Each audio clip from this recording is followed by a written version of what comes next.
ستړي مشه زه رحمان بندرم دا پروګرام بی کاست دی. هندوستان په پاکستان کې دننه د هندوستان د دعوی تر مخه د ترهګرو مختلف مرکزونه پناه کړي دي چې دوه پکې ډیر مهم او مشهور دي، مرید کې او جنگ.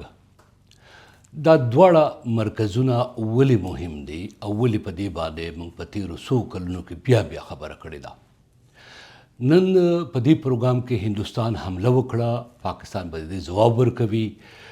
هندوستان په دې حمله کې کامیاب شو، پاکستان بریالی شو، پاکستان به دې ځواب ورکړي که ور به یې نه کړي. څونه تاوان شوی دی، دا جګړه به څومره غټه شي، په دې باندې د بحث نه مخکې په دې بحث کوو. دا تفصیلات درکومه. دې کې رښتیا څومره دي، دې کې دروغ څومره دي، دې کې په سوشل میډیا باندې یا د پاکستان او هندوستان په ټلویزیون چینلو کې څه ښودل کېږي، د دې کره تصدیق شوي خبرونه به تاسو درکومه د دې دعوو نه علاوه. خو زما نن دا بی کاسټ بیخي مختلف دی. دا کیسه به تاسو کله هم په دې ټلویزیون چینلو کې په دې جګړه کې یا په دې هنګامه کې او په دې شور کې نه وي اورېدلي.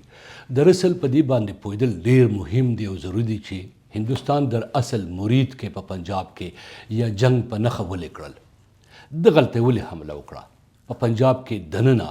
کوم چې د پاکستان زړه دی، دا مرکزونه آخر پنجاب کې دننه هندوستان په نښه ولې کړل. د دې کیسې پوره اورېدلو سره دا ټوله لوبه د دوه اټمي طاقتونو ترمنځ چې د دنیا خطرناکه جګړه جوړېدی شي، دې حد ته ولې مجبوره شو هندوستان چې په دغه ځایونو کې حمله وکړه. که تاسو دا کیسه واورئ چې جنگ او مرید کې ولې اهمیت لري او ولې دې بیا ذکر کیږي. جنگ او مرید کې نه واقعي جګړه چې دا هغه د افغانستان ته خپره شوې ده، هغه وزیرستان ته خپره شوې ده، په ټول پاکستان کې د هغې د لاسه جنجال دی. واقعي او رښتیا هم دا جګړه چې دا د جګړې مرکز دی، دا هغه اپیک سنټر دی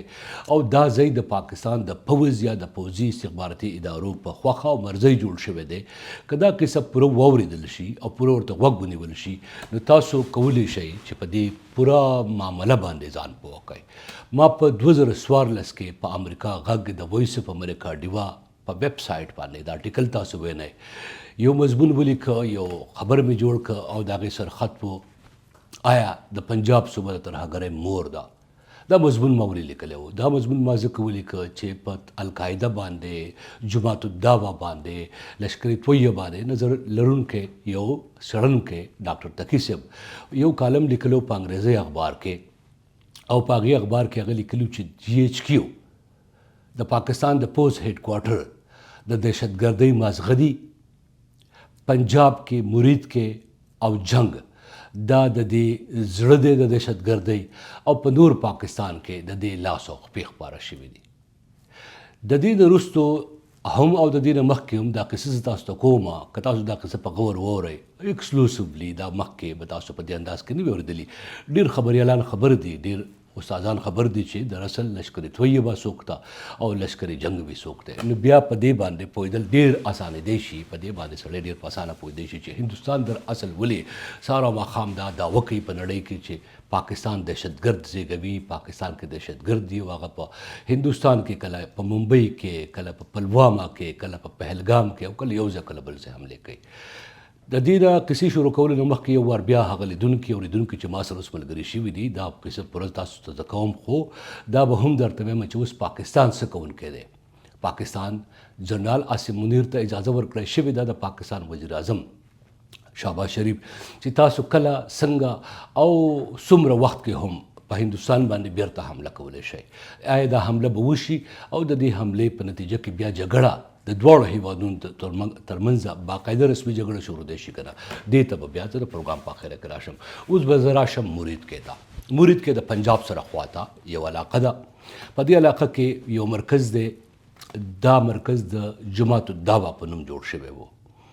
جماعت الدعوه مشر و حافظ سعید، کوم چې دا وخت په پنجاب کې، په لاهور کې، په زندان کې د پاکستان تر مخه په کور کې قید کړی شوی دی. دا جماعت الدعوه چې کله پابندي پې ولګېده، دی وله نوم بدل کړو، لشکر طیبه نوم یې ولکې ښودو. دا مرکز چې کوم هندوستان په نښه کړی دی، دا په لاهور سره خواته 200 ایکړه علاقه کې یو ډېر غټ مرکز دی، یو ډېر غټ علاقه لري. دا مرکز د لشکر طیبه مشر حافظ سعید هغه سړی دی کوم چې په 2008 کې په 28 نومبر باندې په ممبئی کې کومې حملې شوې وي او د هندوستان د دعوې تر مخه پای کې اجمل قصاب د هغې مشري کوله. دا اجمل قصاب هندوستان وایي چې دی لشکر طیبه مشر حافظ سعید لېږلی و ممبئی ته او هلته په 2008 کې دلنه د 19 کاله مخکې هلته حملې کړې وي 116 کسان یې پکې وژلي وو. د دې حافظ سعید ملګری ذکي الرحمن لکوي دی په هغه وخت کې زه په کراچۍ کې وم. دا د 2009 واقعه ده چې په کراچۍ کې یو سنټر جوړ کړی و په کې د ناسو له هغه ځایه هندوستان وایي چې د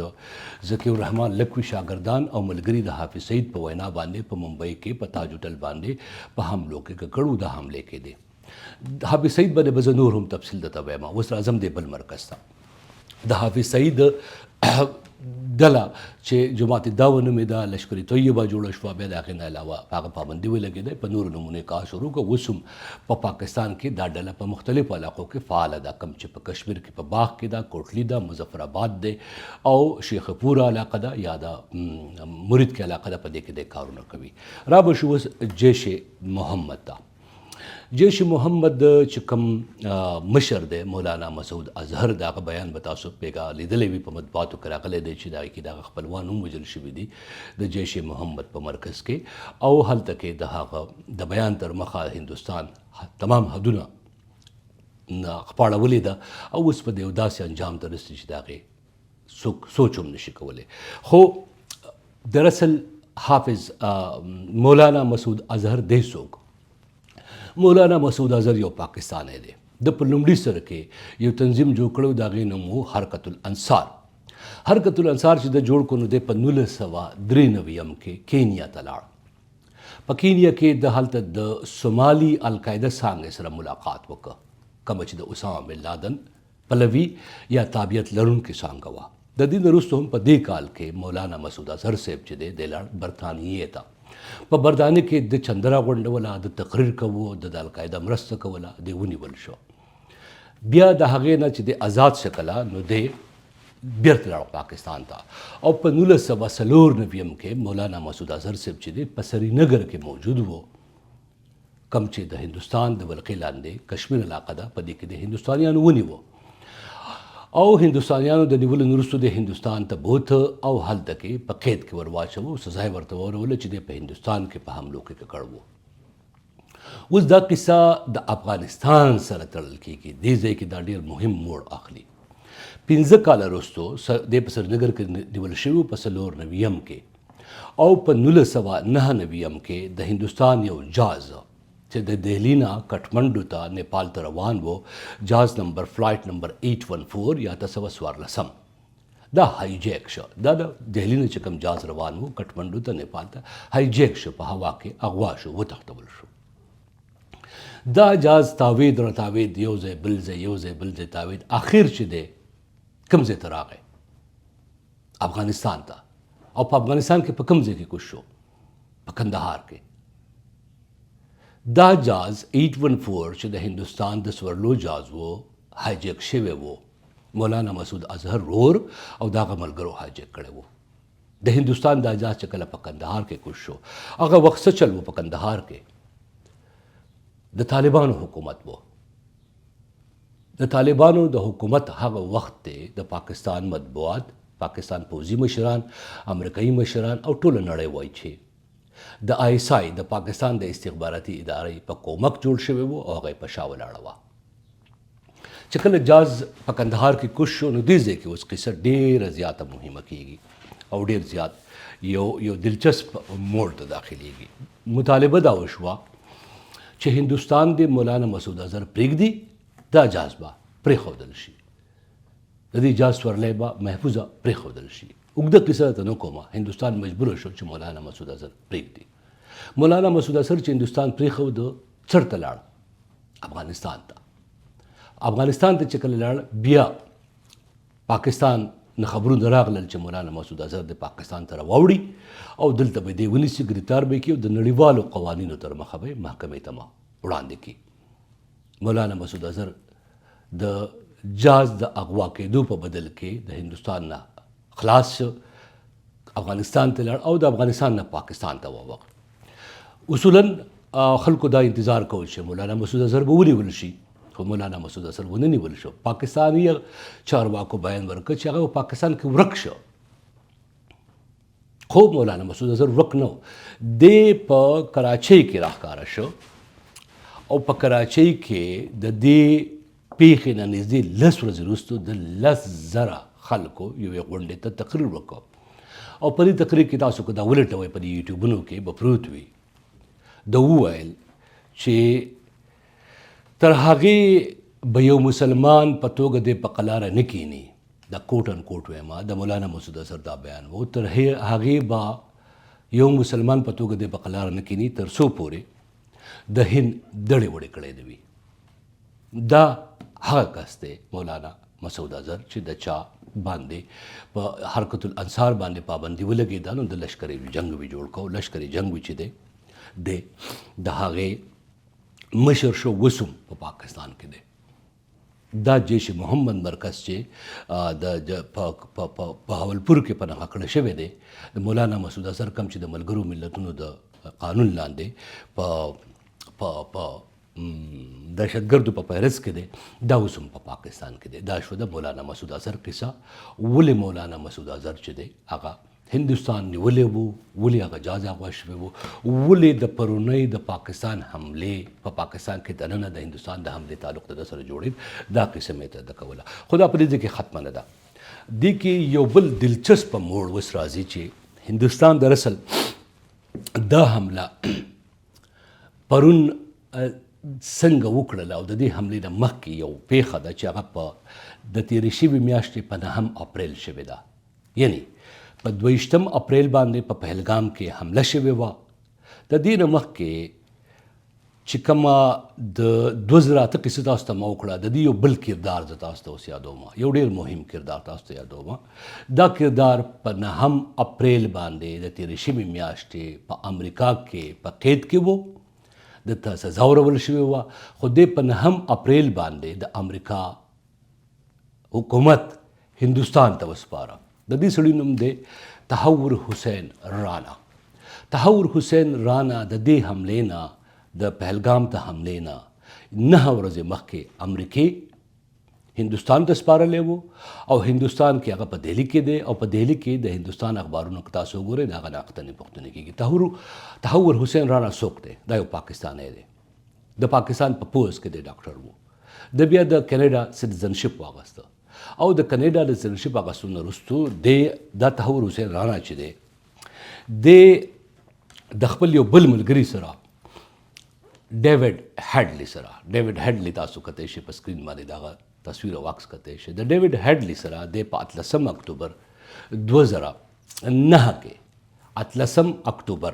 یعنی 18 اکتوبر ته که وګورئ 26 نومبر 2008 کې په ممبئی کې حمله شوې وه.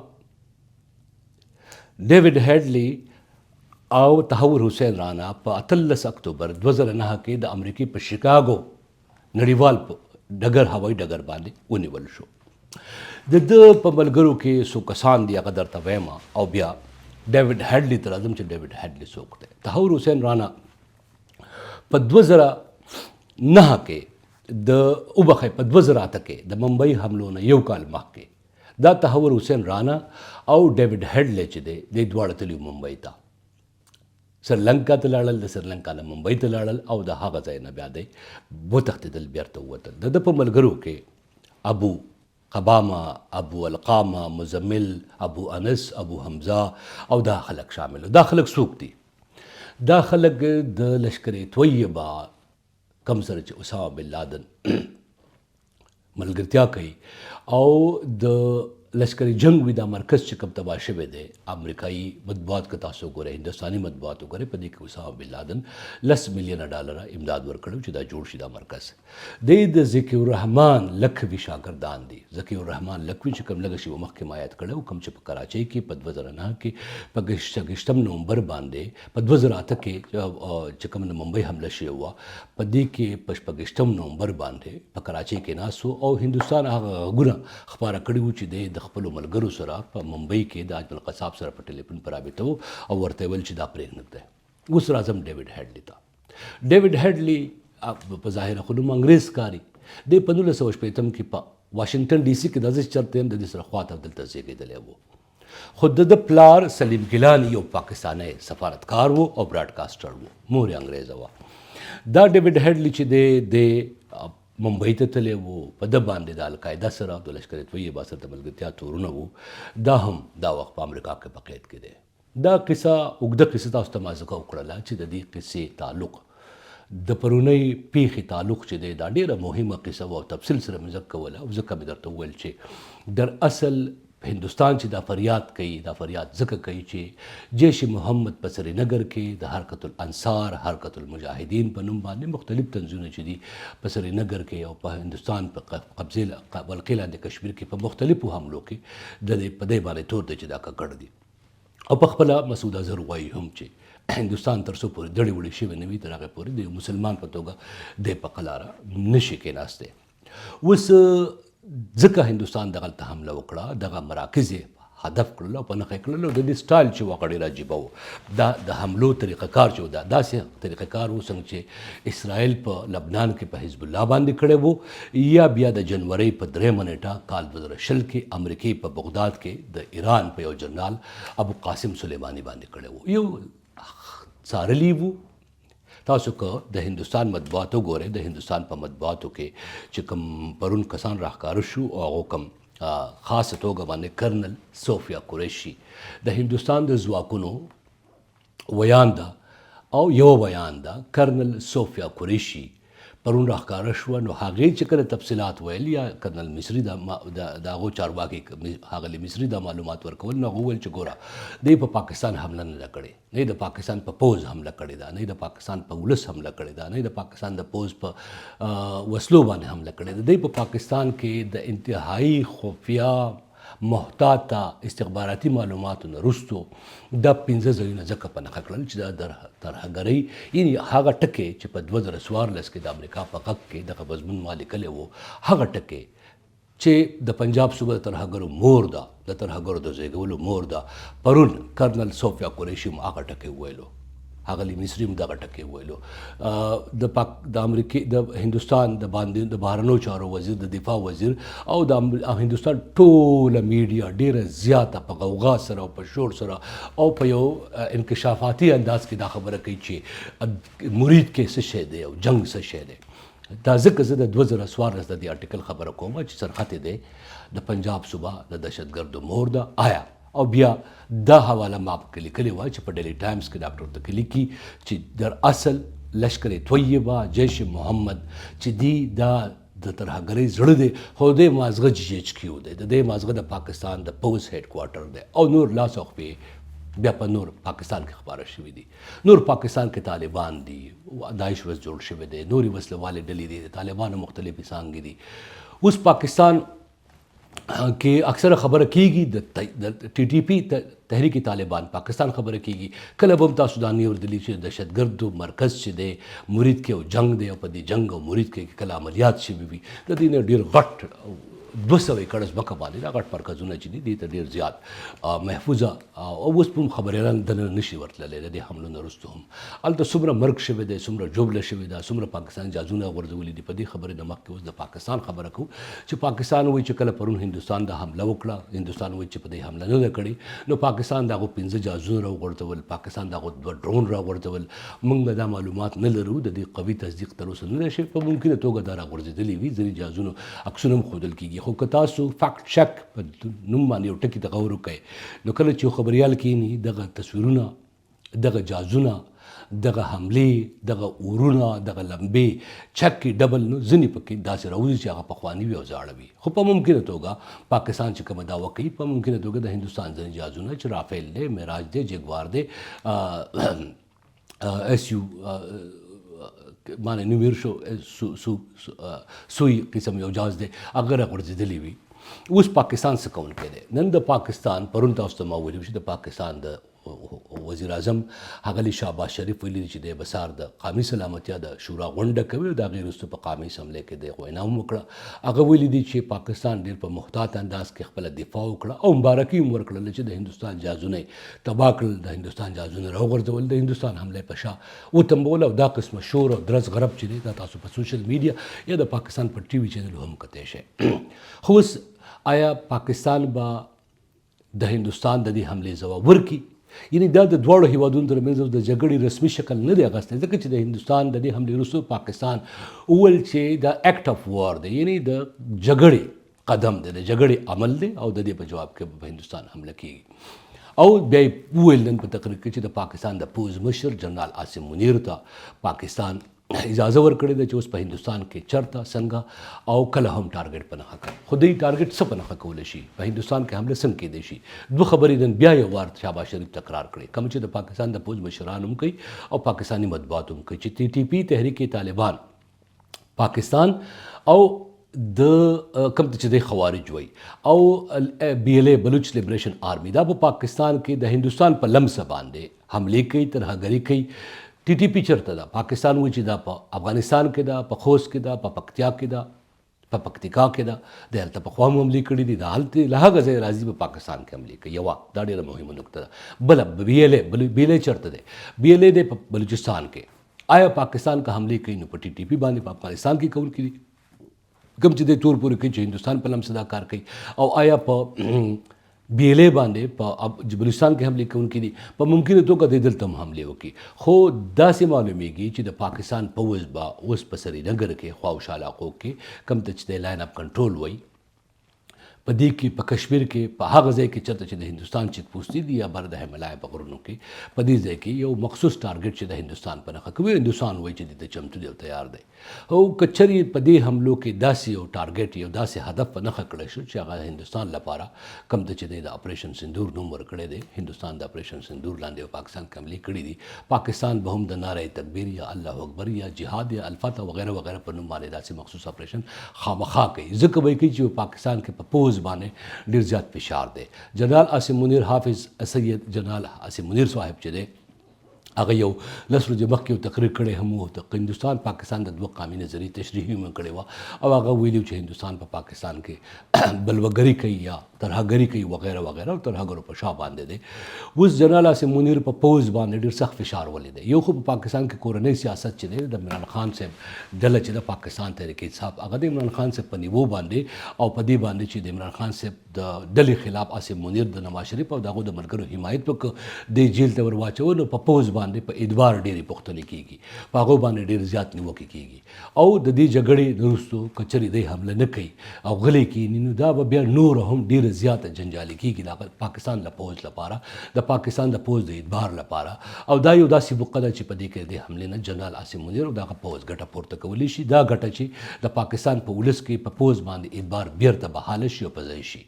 ځکه دا حمله قوي ده نړیوال په ظاهره ملګري ملتونه امریکا چین ترکیه ټول دا وایي چې جګړه نه ده پکار جګړه نه دي کېدل پکار خو جګړه تر اوسه شروع شوې نه ده خو که پاکستان حمله وکړه او داسې یو هدف یې وویشته چې هغه په هندوستان کې ډېر مهم ګڼل کېده د هغو د پوځي انسټلیشن یو مرکز و نو په جواب کې به بیا هندوستان بیا په پاکستان حمله کوي او دا به یو رسمي جګړې شکل اخیستی شي تاسو په مطبوعاتو کې د هندوستان دعوې سمې دي د پاکستان سمې دي دا په خپل ځای باندې پرېږدئ په دې جګړه کې مهم ټکی دا دی چې هندوستان په پاکستان کې دننه په 15 مرکزونو باندې په ډېرو مهمو مرکزونو باندې حمله کړې ده میزایل یې ویشتي او ټارګټ کړي دي او په کې تر ټولو مهم مرکزونه چې تاسو تمایل کړل هغه جنگ و مورید کې وو دا پیښې په 2008 کې شروع شوې دا په 28 اپریل 2015 کې نه دی شروع شوې 2008 نه دا قصه روانه ده د 2008 نه تر اوسه پورې دا قصه تاسو ځکه ما وکړه چې دا په نورو مطبوعاتو کې تاسو په دې بحث نه اورئ داسې معلومیږي خلکو ته چې ګویا په پهلګام کې پګشتم نومبر باندې د دې حملې وروستو د دې جګړې وروستو دا ټول جنجال شروع شو. دا جنجال وستلی شروع شوی. د دې جنجال کیسه پیسکا او لمن تر 2008 پورې رسي. 2008 نه بیا تر 2009 پورې رسي. د 2009 کې چې کله مولانا مسعود اظهر چې دی وبخښئ په 1909 نه بیا هم پورې رسي. 1909 نه بیا هم کې چې کله د هندوستان د فلایټ 814 د دهلی نه کټمنډو نیپال ته ته له هغه ځای نه کندهار ته راغی او له کندهاره بیا دی کړل. په دې کې نور هم ډېر زیات نمونه دي، نور ډېر زیات مهمې خبرې دي. د الیاس کشمیري نوم دی وغیره وغیره وغیره. خو هغه به زه په یو بل بي کاست کې تاسو ته کوم. نن مې دا قصه ځکه درته کوله چې په دې تمامه جګړه کې په دې تمامه قصه کې هندوستان جګړه وګټله، پاکستان وبایلله، پاکستان وګټله، هندوستان وګټله وبایلله، تاوان به چاته رسي. دا جګړه به اوږدي کې دا قصه مې ته کوله. دا پکې مهمه وه. خو دا خبر چې د هندوستان د پرونۍ حملې په پاکستان کې دننه خاص کر په پنجاب کې دا 2 مرکزونه په نښه کول چې وو د دې څانګې پیسکې او لمنې تر 2008 شپږ نومبر ممبئی حملو پورې رسي. او په هندوستان کې دا ډېر زیات ژور یقین کېږي چې هم دا 2 مرکزونه وو. که دا نه وي تباه شوی، دا د منځه نه وي تللی، دا نه وي ختم شوی، دا نه وي په ټارګټ شوی، نو په هندوستان کې به همیشه حملې کېدې. اوس هندوستانیان دا فکر کوي چې نن نه پس د اپریشن سندور نه پس به کله هم لشکر طیبه او جیش محمد مرید کې او جنگ د دې جوګه نشي پاتې چې بیا په هندوستان کې د حملې کوشش وکړي. دا د نن ورځې بي کاست. زه رحمان